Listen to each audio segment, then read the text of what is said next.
कई बार लोग सोचते हैं कि स्वामी जी वेदों को इतनी प्राथमिकता क्यों देते थे।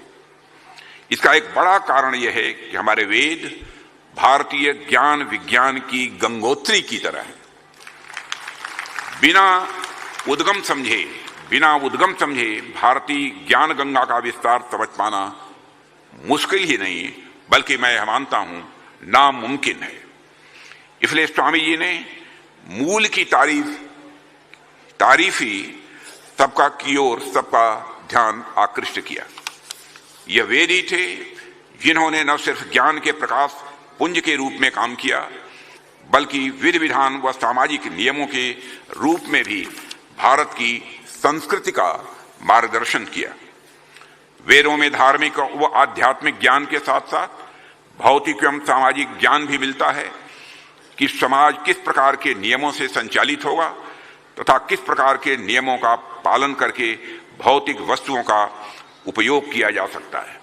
जब मैं यहां पर आध्यात्मिक ज्ञान की चर्चा कर रहा हूं तो मैं ये कहना चाहूंगा, मंदिर में जाकर पूजा करना, मस्जिद में जाकर इबादत करना, गिरजाघर में जाकर सजदा करना यही अध्यात्म नहीं है। अध्यात्म मैं मानता हूं कि मनुष्य के मन का बड़ा होना। हर मनुष्य के पास मन होता है, मन से ही इच्छाएं पैदा होती हैं। मनुष्य के मन का बड़ा होना ही यह अध्यात्म है। एलिवेशन ऑफ मन, यही अध्यात्म है। और मैं मानता हूं कि मनुष्य का मन जैसे जैसे बड़ा होता जाता है वह वैसे वैसे आध्यात्मिक ऊंचाइयों को हासिल करता चला जाता है। मैं कभी कभी बच्चों के बीच जाता हूं जहां पढ़े लिखे लोग रहते हैं, उनके बीच भी एक गणित का, मैथमेटिक्स का उदाहरण देकर मैं लोगों को बतलाता हूं। थोड़े समय के लिए यह मान लो कि तुम्हारा मन एक वृत्त है, एक सर्किल है, तो इस सर्किल के परिधि को, उसकी सर्कमफरेंस को जैसे जैसे बढ़ाते चले जाओगे उसी अनुपात में तुम्हारे सुख की मात्रा, आनंद की मात्रा बढ़ती चली जाएगी और अंत में तुमको परमानंद की प्राप्ति होगी। क्योंकि मैं विज्ञान का छात्र रहा हूं इसलिए उस मैथमेटिकल इक्वेशन में भी लोगों को समझाने की मैं कोशिश करता हूं। Let us consider that your मन इज ए सर्किल।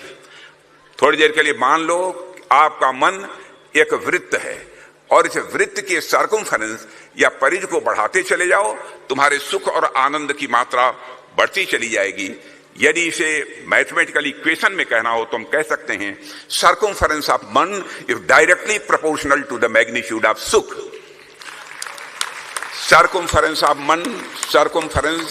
मन is directly proportional to the magnitude of आनंद। और व्यक्ति का मन यदि बहुत बड़ा हो जाता है, सारी सीमाओं को तोड़ देता है, तब उसे जिस चीज की प्राप्ति होती है वह परमानंद होता है। यानी पूरे सृष्टि का संचालन करने वाली जो सत्ता है उसी को हम परमानंद कहते हैं। यही हमारा आध्यात्मिक ज्ञान है और इस चीज को स्वामी दयानंद जी सरस्वती ने अच्छी तरह समझा है। देवियों सज्जनों, हम सभी हमेशा कहते रहते हैं कि भारत की संस्कृति बहुत ही पुरानी है और इस संस्कृति पर न जाने कितने आक्रमण हुए, फिर भी हम पूरे गर्व के साथ आज भी सरवाइव कर रहे हैं।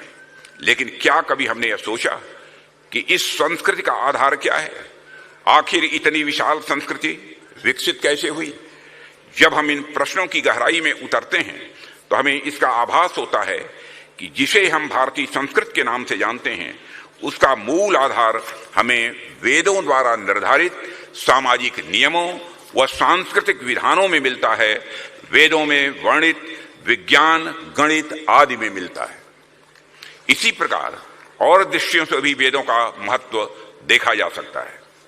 उदाहरण के लिए वेद बहुत सारी गणितीय अवधारणाओं का भी उल्लेख करते हैं।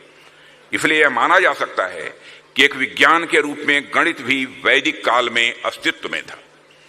आप सुलभ सूत्र का उदाहरण देख सकते हैं जिसने पाइथागोरस थ्योरम के आने से कहीं बहुत पहले ज्यामितीय दृष्टिकोण यानी ज्योमेट्री के दृष्टिकोण को पूरी दुनिया के सम्मुख पेश कर दिया था। और आप सभी लगातार लोकप्रिय हो रहे वैदिक गणित के बारे में भी अच्छी तरह से जानते होंगे। यहां मुझे भारत रत्न श्री सी राजगोपालाचारी जी का स्मरण आता है। और आप सभी जानते हैं कि स्वतंत्र भारत के पहले और बाद में जिन नेताओं का नाम प्रमुखता के साथ लिया जाता है, सी राजगोपालाचारी का नाम उनमें से एक है। वे स्वतंत्र भारत के प्रथम भारतीय गवर्नर जनरल और मद्रास प्रांत के वह मुख्यमंत्री रहे।